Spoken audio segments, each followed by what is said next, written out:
If you're over 35 and fat loss still feels impossible, it's not because you don't know what to do. It's because you keep trying instead of committing. You have already watched these videos. You know about calories. You know about how much protein you should be eating. You know about steps, training, sleep, everything. You're not short on information at all. But here's the truth. You never actually gave fat loss a real start date and a real end date. It just kind of floats there in the background, and anything without a beginning or an end doesn't get finished. Most people don't need more information. They're not failing because they're ignorant. In fact, research on behavioral change shows that very clearly. Knowledge alone almost never leads to long-term change. Structure does. Fat loss falls apart when it lives in the same mental category as I'll do better when work slows down. And if that sounds familiar, that's the problem. Life doesn't slow down. Everyone's busy. Everyone has responsibilities. And next week, something else is going to come up. So fat loss stays optional. It becomes a good day thing. And optional is always the first thing to get sacrificed. So this is the part that most people miss. You don't break the plan because you're weak.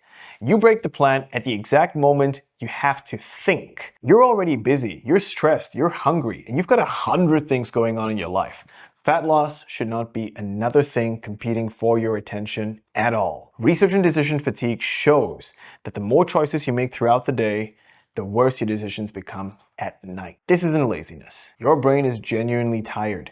So when fat loss requires thinking, it loses every single time. That's why removing the cognitive load of fat loss is so powerful. Simple, repetitive meals, fixed training times, boring routines that don't require negotiation. Boring beats taxing every time because boring doesn't drain you. It leaves your mental energy available for the rest of your life. This is why I'm such a big advocate for planning these things early, either the night before or first thing in the morning. If I were you, I'd plan my meals ahead of time so that there's no guesswork. I'd pack my workout clothes so that training happens before or straight after work. It has already been decided. I'd even have my water bottle ready so that hydration is automatic. That way, every important thing to me related to fat loss is already handled and execution is the only thing left. So here is the hard truth. Most people don't fail fat loss because they don't care. They fail it because it never becomes important enough to protect. They start the week strong. Monday to Wednesday feels locked in, then Thursday comes around with work drinks. Friday turns into a family dinner, Saturday becomes a social, Sunday's a write-off, and Monday starts again. The cycle repeats itself for months, sometimes years, and people just wonder to themselves that maybe it's genetic. Well, most of the time it's not. It's tied to action. Here's the thing, that ain't even a discipline issue. It's not even a metabolism issue. It's not an age issue, it is a structure issue. Your body adapts to consistent signals, not intentions, not motivation, not good weeks here and there. When fat loss keeps starting and stopping, the signal never stays strong enough and long enough in your body to actually warrant change. So this is why I believe so strongly in defined fat loss phases, specifically 90 days. Not forever, not endlessly. 90 days gives you enough time to learn what you're doing, settle into a structure, and build momentum without burning out. The first couple of weeks are about learning. You're figuring out how much to eat, how to train, how your body responds. The middle phase is where things become repetitive, and this is where most people get bored. But boredom is a good sign. Boredom means you're no longer negotiating with yourself. It is automatic. That is a privilege. By the final phase, execution feels normal. You're not guessing anymore. It's second nature.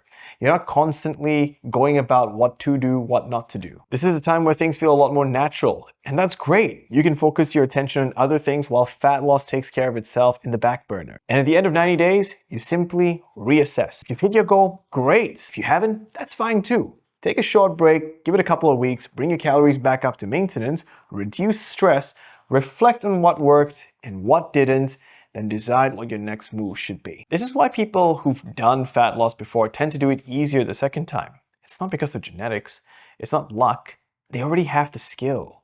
Fat loss isn't a personality trait. If you focused only on 3 things during a fat loss phase, it would be these. First, calorie awareness with enough protein. You don't need perfection here. Consistency works. Protein controls appetite, preserves your muscle, and makes the process far more manageable, especially as you get older. Second, recovery.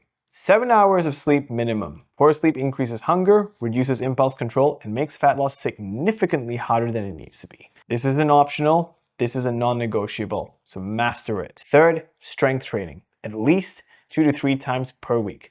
This helps you preserve and sometimes build that muscle, maintaining your metabolic health and keeping your confidence high as your body changes. Steps and cardio and the other extras help, but those first three form the foundation that drives the results. Look, here's the truth. Most people don't sabotage fat loss at lunchtime. They sabotage it at night. And as the day goes on, willpower drops, dopamine sensitivity changes, and the brain starts chasing a fast reward.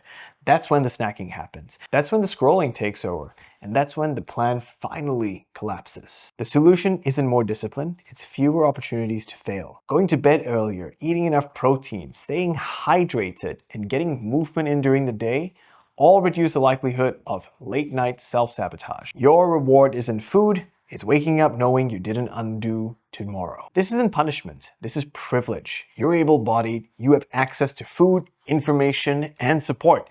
You have the capacity to execute. You're a relatively healthy person that doesn't ask whether they feel like training. They ask what needs to be done and execute it. Stop treating fat loss like a sentence you're serving. Treat it like a project you're capable of finishing. You already know what you need to do. The only question is whether you'll finally give fat loss a beginning and an end.